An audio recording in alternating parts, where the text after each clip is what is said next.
శ్రీమాత్రే నమః. వృద్ధాప్యంలో ప్రతి ఒక్కరికి ఉపయోగపడే 9 విషయాలు. వృద్ధాప్యం అనేది మానవ జీవితంలో మార్పు లేని సత్యం. ప్రతి మనిషి ఈ దశను దాటవలసి ఉంటుంది.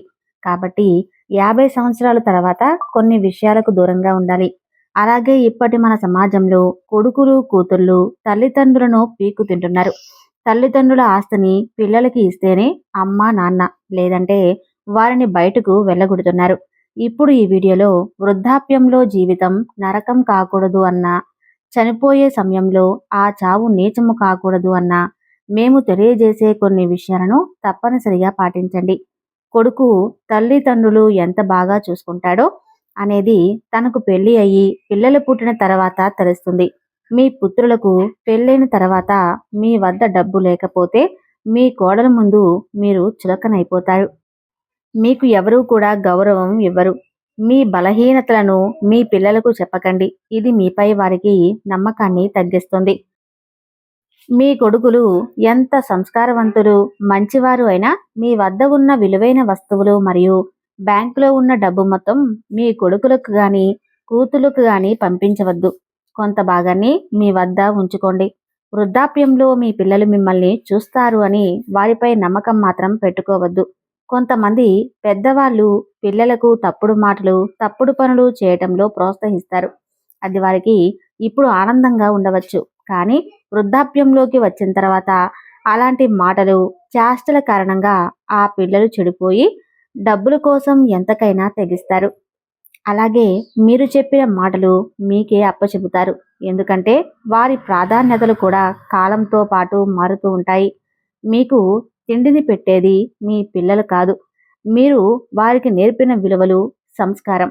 ఇప్పటి నుండి మీ పిల్లలకు పెద్దలను గౌరవించే విలువలు నేర్పించండి. ఏం జరిగినా సరే మీరు కష్టపడి నిర్మించుకున్న మీ శాశ్వత నివాసాన్ని విడిచిపెట్టవద్దు.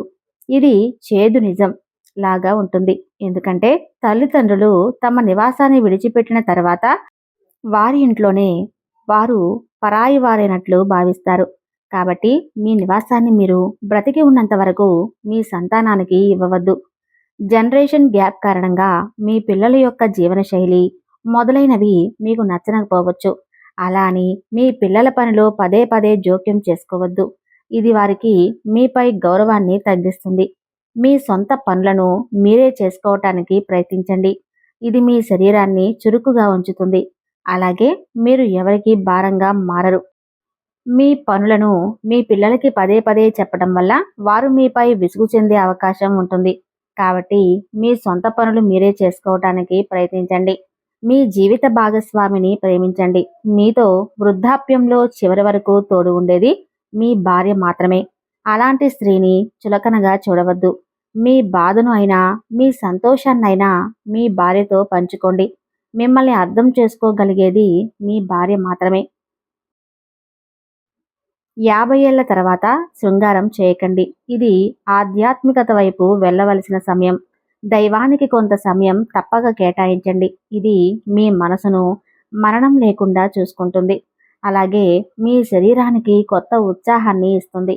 వృద్ధాప్యంలో మీ పిల్లలు ఎంతగా అడిగినా మీకున్న మొత్తం ఆస్తిలో సగం కన్నా ఎక్కువ ఇవ్వద్దు.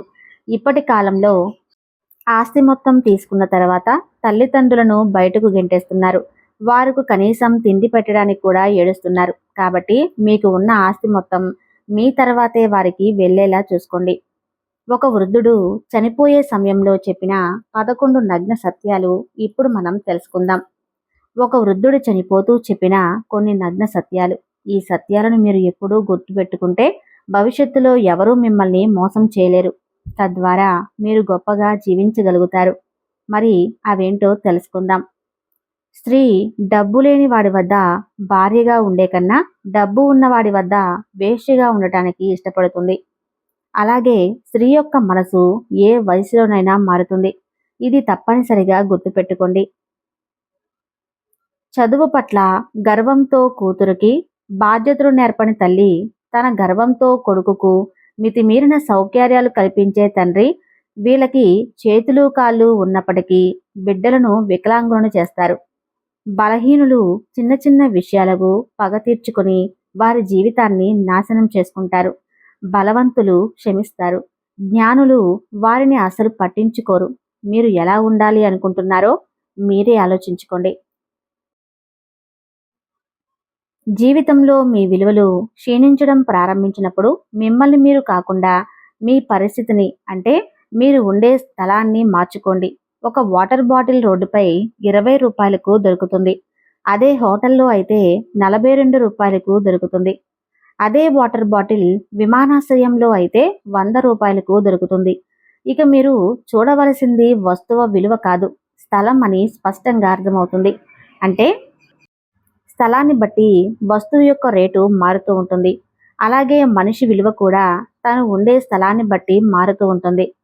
స్త్రీ పిల్లల్ని కనడం ద్వారా తన ఆయుష్ను తగ్గించుకుంటుంది.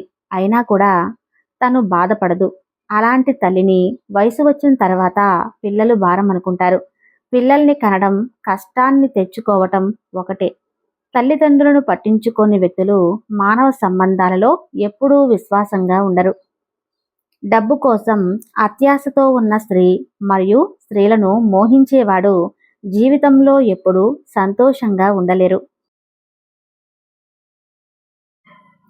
స్త్రీ పురుషులు ఆలోచనలో చాలా తేడాలు ఉంటాయి.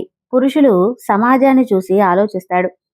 స్త్రీ తల్లి, ఇల్లు, కుటుంబం మరియు ఇరుగు పొరుగు వారిని చూసి ఆలోచిస్తుంది.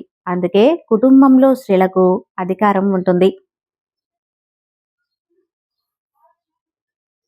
పిల్లలపై నమ్మకంతో తల్లిదండ్రులు తమ ఆస్తి మొత్తం వారికి ఇస్తే, తల్లిదండ్రులు కాల్చడానికి కూడా పిల్లలు వారికి వచ్చిన డబ్బును ఖర్చు చేయడానికి ఆలోచిస్తారు. వెన్నుపోటు యొక్క అంచు చాలా పదునైంది.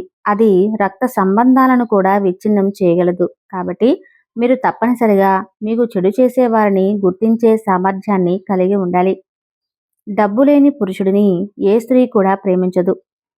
అతనితో కలిసి జీవించడానికి ఇష్టపడదు. మంచివాడు డబ్బు లేకుండా జీవించగలడు, కానీ చెడ్డవాడు మాత్రం డబ్బు లేకుండా ఒక్క నిమిషం కూడా జీవించలేడు. స్త్రీ అందాన్ని చూసి వివాహమాడిన వాడు భార్యకు లోకువ ఇచ్చుకున్నవాడు. వీరి కళ్ళు ఎప్పుడూ అంధకారంలోనే ఉంటాయి. మీ ప్రతి రహస్యాన్ని అందరికీ చెప్పడం వల్ల ఒకరోజు ఆ రహస్యమే మిమ్మల్ని నాశనం చేయవచ్చు. చూశారు కదండి. ఈ వీడియో కనుక మీకు నచ్చినట్లయితే ప్లీజ్ లైక్ చేసి మీ ఫ్రెండ్స్కి షేర్ చేయండి. అలాగే మా కొత్త వీడియోస్ మీకు వెంటనే చేరాలంటే మా ఛానల్ను సబ్స్క్రైబ్ చేసుకొని వీడియోని లైక్ చేయండి. Thank you.